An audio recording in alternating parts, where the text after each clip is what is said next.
Hello students, welcome in your physics class. आज की इस वीडियो में हम सीखने वाले हैं average value of alternating current. फिर डिराइव करेंगे इसका एक्सप्रेशन। नेक्स्ट हम पढ़ने वाले हैं RMS value of alternating current, इसका एक्सप्लेनेशन और derivation. Friends, RMS value of current को इफेक्टिव वैल्यू ऑफ करंट या वर्चुअल वैल्यू ऑफ करंट के नाम से भी जाना जाता है। And at the end of this video, we will derive an expression for heat produced by alternating current over the cycle. तो आगे बढ़ने के पहले यदि हमारे चैनल को आपने सब्सक्राइब नहीं किया तो प्लीज़ सब्सक्राइब का बटन दबाइए और साथ में दोस्तों के साथ हमारी चैनल की लिंक शेयर करिए ताकि अधिक से अधिक लोग हमसे जुड़ सके। तो चलिए शुरू करते हैं। Friends, alternating current end voltage go through all values from 0 to maximum, that is peak value, in one cycle. जैसा कि आप देख रहे हैं, शुरुआत में AC का मैग्नीट्यूड 0 था, लेकिन अब कुछ और है। वैल्यू ऑफ AC 0 से I0 तक बढ़ रहा है और घट भी रहा है। This variation is between 0 and peak value of AC। अगर AC का वैल्यू इंस्टेंटेनियसली चेंज होगा तो it would be difficult to compare to currents और वोल्टेज वेवफॉर्म्स। उदाहरण के तौर पर मुझे यदि फ़ैन चलाना है तो 5 एम्पियर टू 20 वोल्ट का सप्लाई चाहिए। AC के लिए 10 एम्पियर टू 20 वोल्ट का सप्लाई चाहिए, पर AC का वैल्यू तो फिक्स नहीं है, वो तो 0 से पीक वैल्यू के बीच में चेंज होता है। Therefore, we need to define some specific value which would be convenient for comparing two voltage or current waveforms. तो आज के इस वीडियो में वही दो स्पेसिफिक वैल्यूज हम देखने जा रहे हैं। उनमें से सबसे पहला वैल्यू है एवरेज और mean value of alternating current. This is average of all value of voltage और करंट ओवर 1/2 cycle.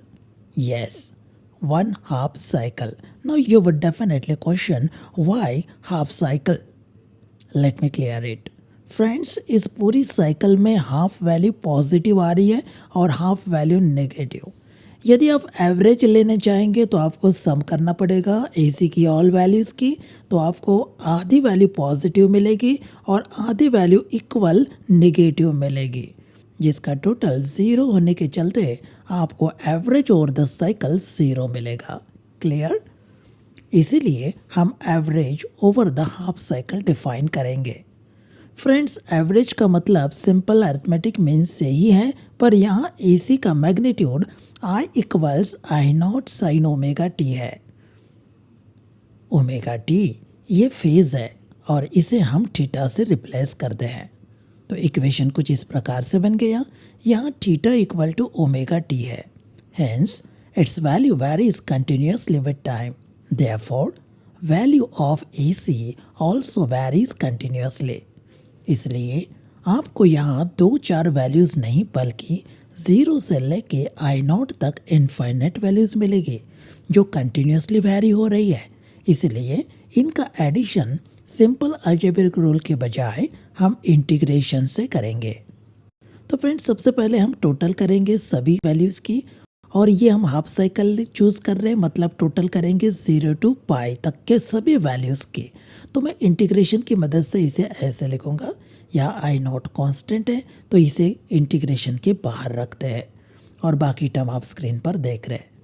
सिमिलरली अब मुझे divided by total number of terms करना पड़ेगा, तो यहाँ टोटल नंबर ऑफ टर्म्स लेंगे integration between the limit 0 to pi of D theta.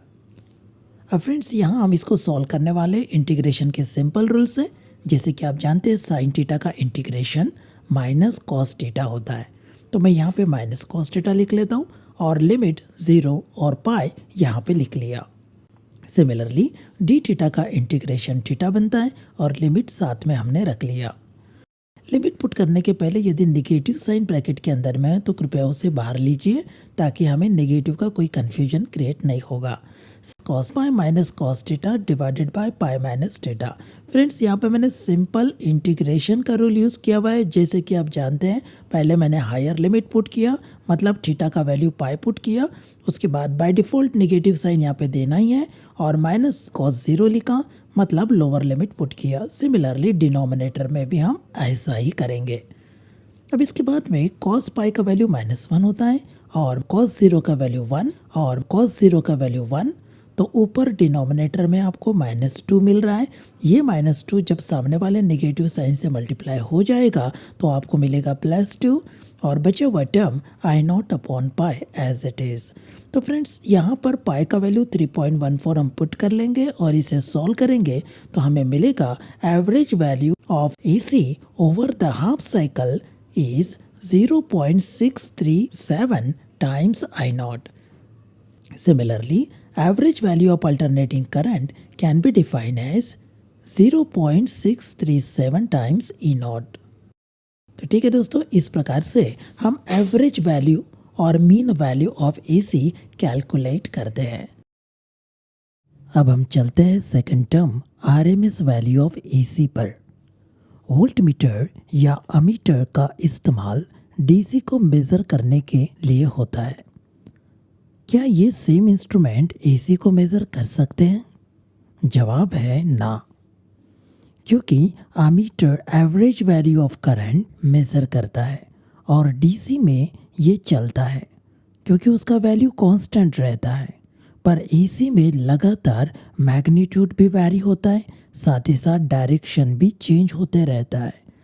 इसीलिए AC का average value over the cycle 0 होता है।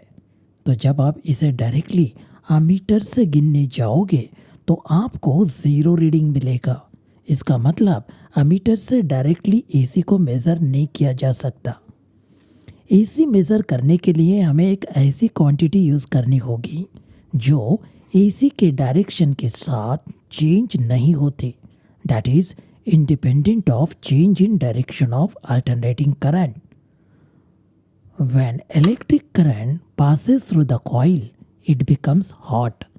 This heat can be measured as H equal to I square RT. This heat produced by the current can be used to measure alternating current. चलिए इसे हम एक activity के माध्यम से समझ लेते हैं। Consider an alternating current of peak value I0 flowing through the wire of resistance R. Let H be the heat produced in the wire in time t. Now repeat same activity with DC and produce the same heat H in same time t. The magnitude of this DC is equal to effective value of AC which was previously used. This effective value is also known as virtual value और RMS value of alternating current. तो दोस्तों second case में जो DC अपने ammeter के सहारे major किया वही RMS value of alternating current होगा। Now let us see the relation between RMS value of alternating current and its peak value. Friends RMS value का मतलब होता है रूट मीन स्क्वायर वैल्यू। इसका मतलब पहले आपको स्क्वायर करना पड़ेगा, फिर इसके बाद उसका मीन कैलकुलेट करना पड़ेगा, फिर उसके बाद स्क्वायर रूट लेना पड़ेगा। तो अगर ये तीनों ऑपरेशन एक साथ कर दे तो आपका रिलेशन जो है वो कुछ इस प्रकार से दिखेगा। I/RMS equal to square root of integration 0 to 2 pi I square d theta divided by 2 pi. Friends अभी एक एक टर्म मैं आपको समझाते जाता हूँ। आप जो ऊपर में न्यूमरेटर देख रहे हैं ये है टोटल सम। ओके, किसका सम है? ये सम है स्क्वायर ऑफ करंट्स का जो ओवर द साइकिल आपको मिल रहा है। अब स्क्वायर क्यों किया? क्योंकि आपने मीन स्क्वायर बोला है। मीन स्क्वायर का मतलब होता है स्क्वायर टर्म्स का एवरेज।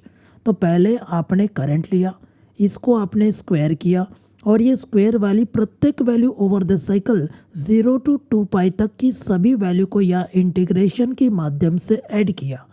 वाई इंटीग्रेशन आपको ये पहले भी बता चुके, values are continuously changing, that is why we are solving this sum by integration.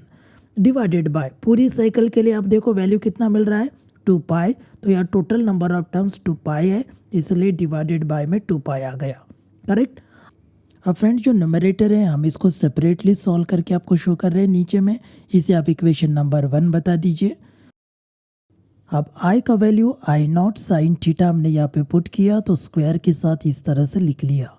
अब आप देख रहे हैं कि आई नॉट कॉन्स्टेंट है, तो आई नॉट स्क्वायर हम इंटीग्रेशन साइन के बाहर निकाल लिए, और साइन स्क्वायर थीटा का मतलब होता है 1 माइनस कॉस 2 थीटा बाई 2, उसे हमने यहाँ पे इंटीग्रेशन के अंदर साइन स्क्वायर थीटा की जगह पे रख लिए। अब ये 2 ये भी कांस्टेंट है, इसे भी हम बाहर निकाल लिए। अब जो ब्रैकेटेड क्वांटिटी है उसे हमने ओपन किया। अब देखिए इंटीग्रेशन हमने सेपरेटली लगा लिया हर एक टर्म को। अब इसे इंटीग्रेट करते हैं। डी थीटा का इंटीग्रेशन थीटा होगा, तो cos 2 थीटा का इंटीग्रेशन sin 2 थीटा बाई 2 होगा, और लिमिट्स हमने साथ में रख लिए। अब हम लिमिट को सब्स्टिट्यूट करेंगे। सब्स्टिट्यूशन के बाद में आपको यहाँ पे दिखाई दे रहा पहली टर्म में ट्वाइस पाई आपका बच रहा है, और सेकंड टर्म में आपको कुछ इस प्रकार से दिखाई दे रहा है। फ्रेंड्स यहाँ साइन ऑफ 4 पाई का मतलब 0 बनता है, और साइन ऑफ 0 भी 0 बनता है। तो यहाँ टोटल न्यूमरेटर 0 बना सेकंड टर्म का, इसलिए टोटल सेकंड टर्म 0 बन गई। तो आपके पास ब्रैकेट में सिर्फ 2 पाई बच गया, जो आपके सामने वाली term I not square by 2 को मल्टीप्लाई होने के बाद में आई नॉट स्क्वायर पाई हमें मिलेगा। अब यह वैल्यू जो है इंटीग्रेशन का हमारे इक्वेशन नंबर 1 में पुट कर देंगे। देखिए क्या मिला आपको। अब यहाँ पाई ऊपर नीचे का कैंसिल हो गया। स्क्वायर रूट लेने के बाद आई आर एम एस का वैल्यू बना आई नॉट बाई रूट 2। तो फ्रेंड्स ये था relation between I R M S and peak value of alternating current. Similarly, we can have the relation between alternating voltage as ERMS equals E naught upon root 2. Now let us derive an expression for heat produced by an alternating current. When alternating current is sent through a wire of resistance R, then the heat generated over the cycle is given by H equals integration 0 to t I square R T T. Friends यहाँ पे जो time है continuously increase हो रहा है over the cycle 0 से t तक के, और जो I है ये हमारा इंस्टेंटेनियस करंट है जिसका value I not sine omega T है। तो हम इसे सब्स्टिट्यूट करेंगे स्क्वायर के साथ में, तो हमें मिलेगा कुछ इस प्रकार का इक्वेशन। अब यहाँ पे आई नॉट जो है और आर ये दोनों ही कांस्टेंट है, ये टाइम इंडिपेंडेंट है, इसलिए हम इसको इंटीग्रेशन के बाहर निकाल देंगे। अब इंटीग्रेशन में जो क्वांटिटी आपको दिखाई दे रही है उसका इंटीग्रेशन हम ऑलरेडी प्रीवियस पार्ट में सॉल्व कर चुके हैं एंड इसका वैल्यू मिलता है t बाई 2। तो h इक्वल टू हमको मिलना चाहिए I not square R times t by 2।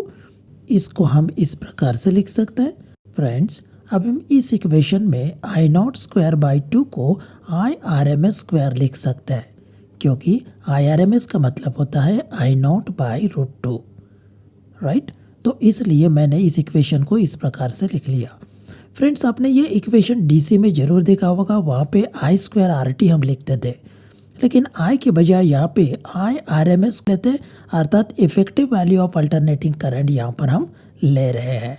This equation can also be written as I R M S square R times 2 pi upon omega.